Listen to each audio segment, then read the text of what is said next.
When I turned 24, I thought I was finally in control of my life. I had just paid off my student loans, started a steady job at a marketing firm, and moved into a quiet studio apartment in the city. My dad even called me that week, sounding proud. "You've always been the responsible one," he said. "We're lucky to have you in the family." I didn't think much of it then. If only I knew what he meant. I hadn't lived with my dad since I was 17, after he married Diane, my stepmother. We never got along. She always acted like I was competition for my father's attention. Her son, Cody, was the golden child. No job. No ambition. But to my dad? He could do no wrong. Still, I visited once or twice a year. Mostly for my dad's sake.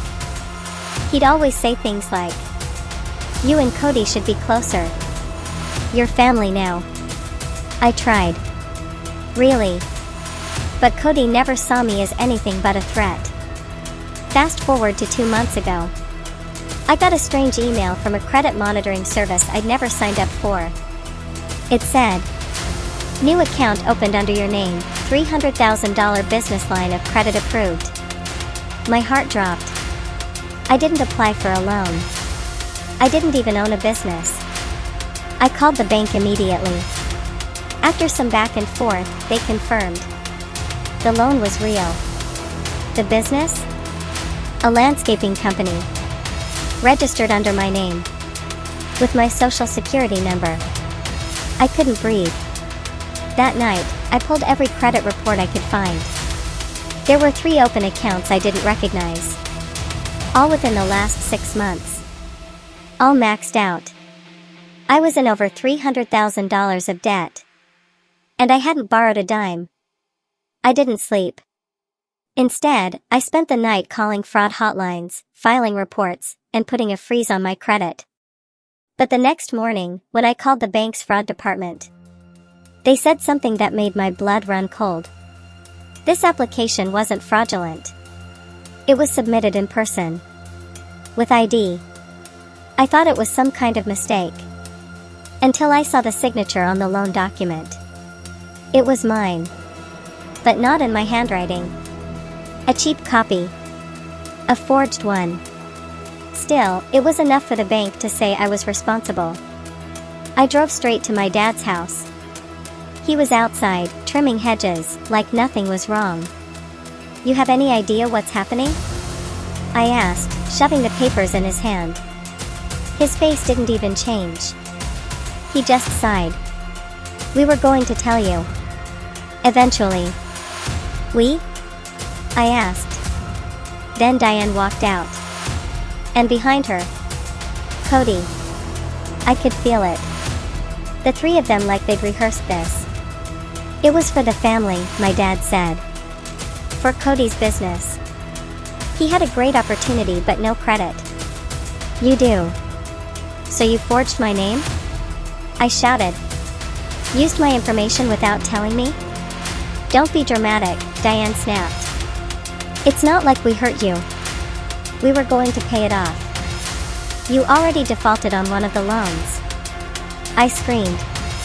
"You've destroyed my credit. My future." Then my dad stepped forward and said the one thing that made me want to scream. "You owe us loyalty. After everything we've done for you." I laughed. Actually laughed. "Everything you've done for me? Like kicking me out when I refused to babysit Cody for free every weekend? Or missing my college graduation because Diane had a family emergency?" "You wouldn't understand," Diane said, folding her arms. "Family sacrifices for each other." "No," I said. "Users sacrifice other people. Family doesn't forge names and bury people in debt." I left before I said something I couldn't take back. The next day, I met with a lawyer.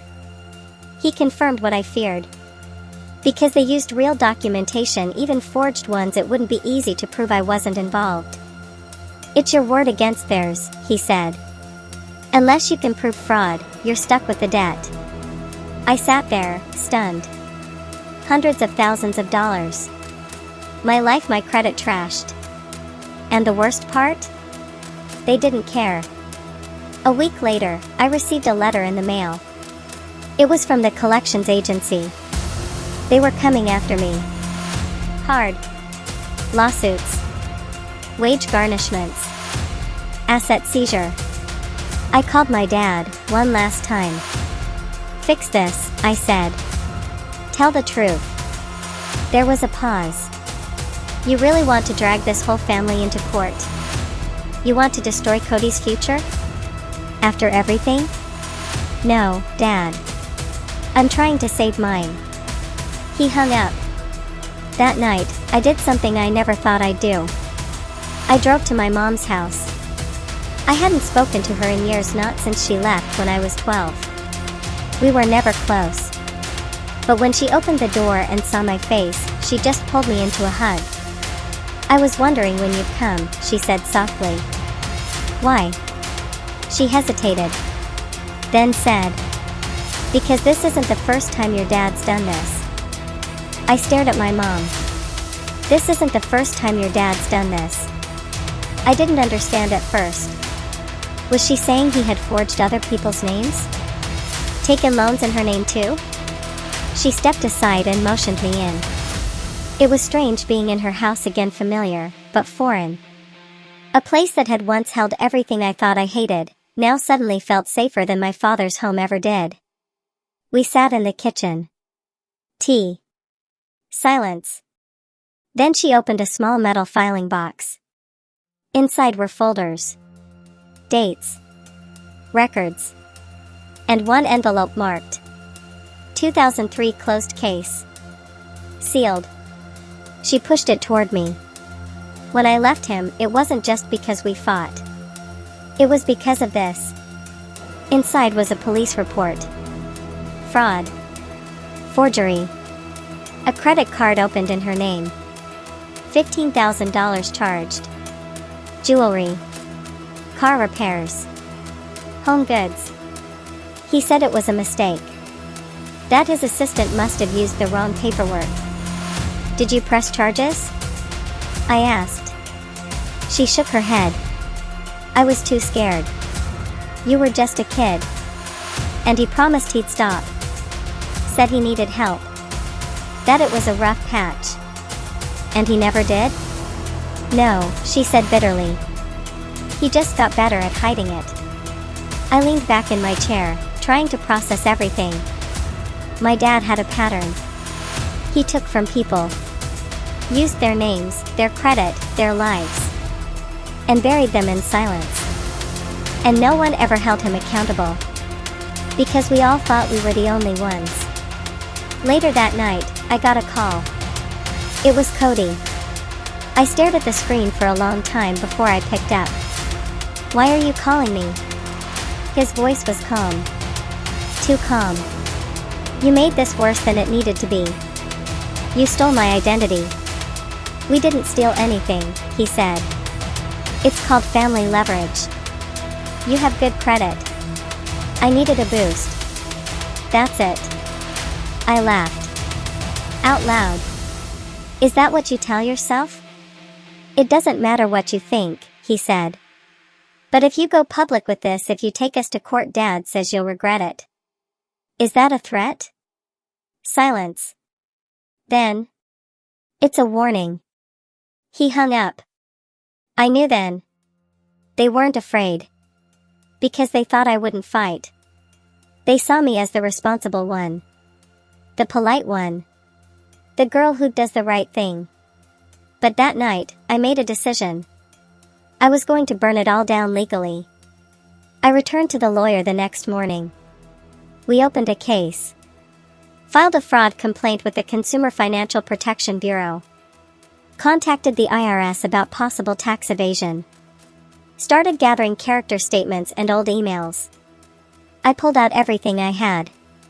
And then, something strange happened. The bank called. We received a formal request to transfer ownership of the business account to a different family member. What? I asked. Yes. A new application. This time from your father. Requesting full rights be moved to you, permanently. I didn't request that. We assumed you knew, the banker said. Because it was notarized. I felt like I'd been punched. Can you send me a copy of that form? I asked. When I got it an hour later, my stomach dropped. The notary? The same one from my mother's old fraud case in 2003. I called my mom. Do you remember a notary named Daniel Cass? She went silent. He worked with your dad, she finally said. They were friends. I always thought something was off about the paperwork. He's still notarizing stuff, I said. And he just signed another forgery in my name. Then this goes deeper than you think, she whispered. Later that night, I got an email from a burner account. No name. Just one subject line. You're not the only one he used. Attached was a file labeled proof.zip. I didn't open it right away. I was scared. But curiosity won. Inside were 3 PDFs and a scanned letter. The PDFs were loan documents. One under my aunt's name. Another under a coworker's name. And one under a neighbor's. All signed. All notarized. All tied to my father's IP address. But the letter was worse. It was from someone anonymous. Written like a confession. He did the same thing to me. Said it was temporary. Said we were in this together. Then ruined my credit and ghosted me. I lost everything. He keeps all the real documents in a black lockbox. In the garage. Under the floorboards. If you want justice, start there. I didn't sleep that night. I packed a bag. Drove back to my father's house the next morning. They weren't home. I broke in. I know, it was wrong. But I didn't care. The garage was dark, dusty, and quiet. I pulled up the corner of the floor mat. Nothing. Then I started tapping the floorboards one by one until I heard a hollow sound. I pried it up. There it was. A black lockbox. Locked tight. I grabbed it, shoved it in my bag, and left. I took it to a locksmith the next day. He cracked it open in minutes. Inside were dozens of documents. Passports. IDs. Birth certificates. Property deeds. Bank statements. All with different names. All connected to him. And then I saw it. An envelope marked next. Inside was a document I hadn't seen before. A power of attorney form. Signed. In my name. Granting my father complete legal control over everything I owned. When I saw the power of attorney in my name, my first instinct was to throw up. Because if it was real, and legally recognized, my father could do everything. He could sell my car.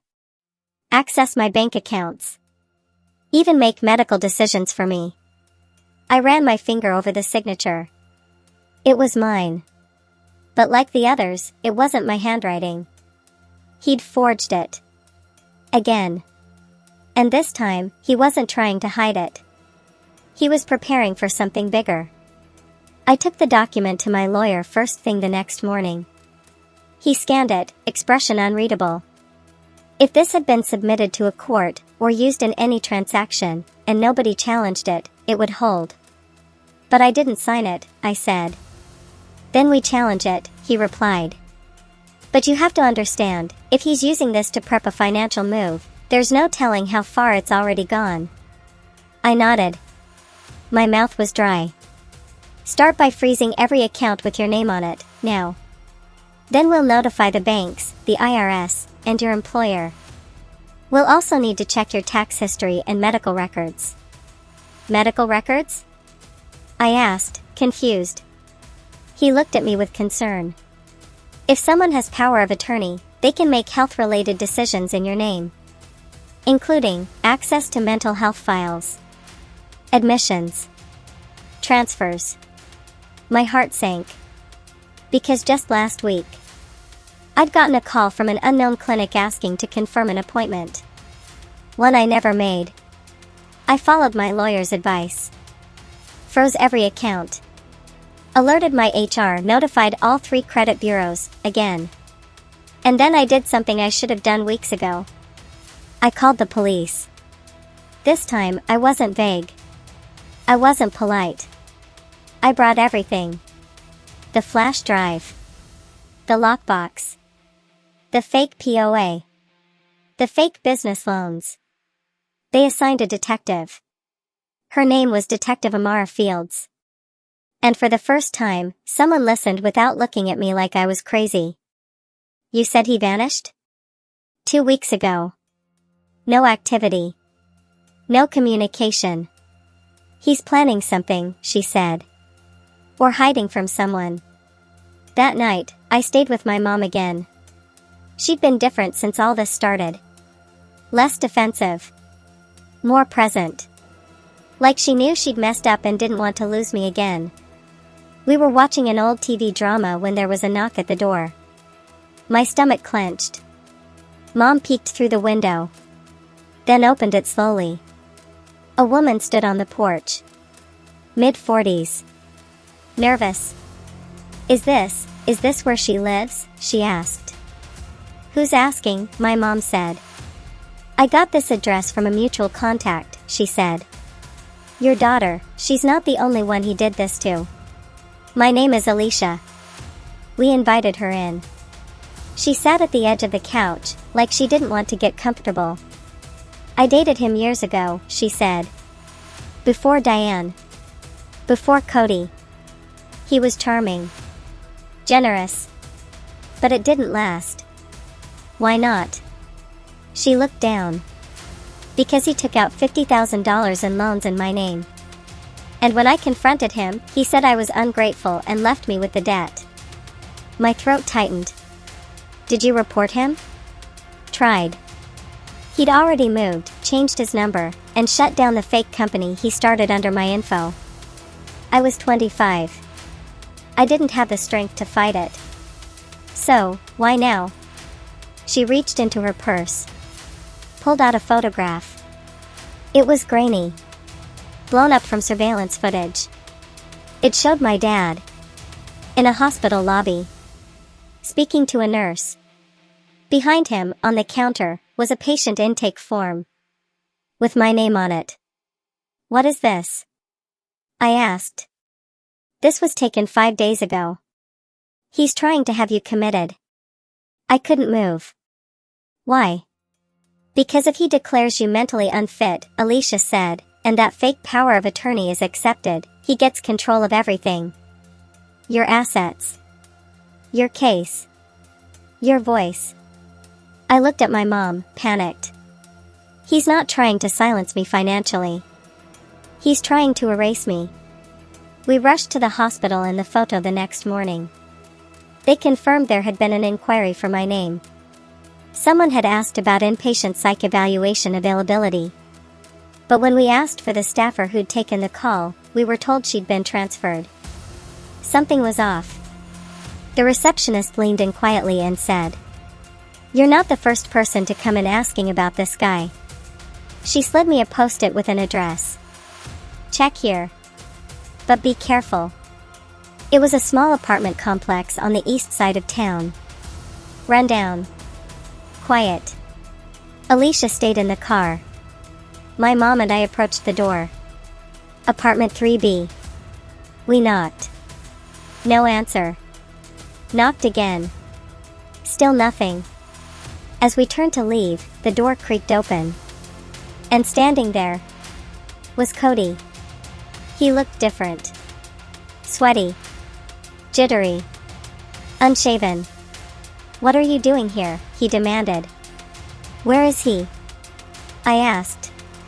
"I don't know." "You're lying." He left. He said it was getting too hot. That you'd started digging too deep. My mom stepped forward. "Listen. If he drags her into a hospital or a courtroom, this won't end for any of us." Cody looked scared now. "You don't get it," he said. "He's not trying to stop her." He opened the door wider. He's trying to disappear. And if she doesn't back off. He looked me straight in the eye. He's going to take someone else down with him. Cody's words echoed in my head. He's going to take someone else down with him. I wanted to scream. How far was my father willing to go? How many people did he have to hurt before it was finally enough? I leaned in. What do you mean by that? Cody stepped aside, hands shaking. There's someone he's been messaging, someone young. Like, really young. Who? My mom asked, stepping closer. He pointed to a laptop on the table. He left his email open before he disappeared. I shouldn't have looked, but I did. I opened the laptop. My stomach twisted. There were at least a dozen messages from a burner addressed to a girl named Samantha, age 18. Just graduated high school. She mentioned him helping her with legal paperwork for college loans, said she was scared to ask her parents for help, and was grateful someone trusted her enough to sign things for her. My father had promised to help. She even sent him scanned copies of her ID. Oh my God, I whispered. My father wasn't just forging anymore. He was praying. Looking for people who didn't know better. And Samantha was next. We need to find her, I said. I searched her full name, cross-referencing details from her emails. Eventually, I found her on social media, still living in the next county over. Recent graduation photos. A post about working part-time at a grocery store. She was real. And she had no idea what was coming. I messaged her, praying she'd read it. To my surprise, she responded within an hour. Is this a joke? She wrote. No, I said. I know you've been talking to a man named Thomas. He isn't who he says he is. Please call me. 2 minutes later, my phone rang. Samantha sounded nervous. Her voice cracked with every sentence. He told me he worked in financial aid. Said he helps girls like me get ahead. I didn't want to tell anyone because I was embarrassed. He said I'd get early disbursement if I signed. Did you send him anything? My ID. My social. He said he needed a digital signature for the FAFSA. That was last week. Did he send you anything back? Just a bank routing form and a contract I haven't filled out yet. Don't sign anything. Why? Because I think you're about to be $100,000 in debt in someone else's name. Silence. Then tears. We reported everything to Detective Fields. She met with Samantha. Took her statement. Started tracing the burner account and bank activity. That was the beginning of the end. A week later, my father was arrested. They found him hiding in a short-term rental an hour out of town, with 3 cell phones, multiple IDs, and a folder of printed contracts, some filled out, some blank. One was in my name. One in Samantha's. One in a name we didn't recognize, yet. When they raided the place, they also found $17,000 in cash and forged notary stamps. He went quietly. No fight. No apology. Just a smug, tired smile. Like he knew it was over. The trial process began 2 months later. My testimony was long. Emotional. Samantha's was worse. She cried the whole time. Cody testified too. So did Alicia. Even my mom. Piece by piece, his empire of lies fell apart. Turns out, he'd committed financial fraud in 3 different states. At least 5 known victims. Probably more. He took plea deals in exchange for leniency, but even with that, he was sentenced to 15 years. He didn't even look at me when the judge read the verdict. Just sat there. Cold. Detached. Like I was still just a piece in his game. In the end, I didn't win back my credit overnight. I still had to work with lawyers. Clean up the damage. Explain over and over to banks that I wasn't the one who opened those accounts. But what I did win back My voice. My name. My control. I went back to therapy. Started sharing my story with others going through financial abuse and family manipulation. Not many people talk about it. Because when it's your family, it feels wrong to call it what it is. Abuse. But it is. And it leaves scars you don't always see. My mom apologized. Not once. But often. She still has a long way to go, but she's trying. We're rebuilding, slowly. Cody cut ties with both parents. He's in a trade program now. He sends me texts sometimes, just checking in. We're not best friends, but we're finally honest. Samantha? She got into college. With a real loan. On her own terms. She messages me every so often, thanking me for stepping in.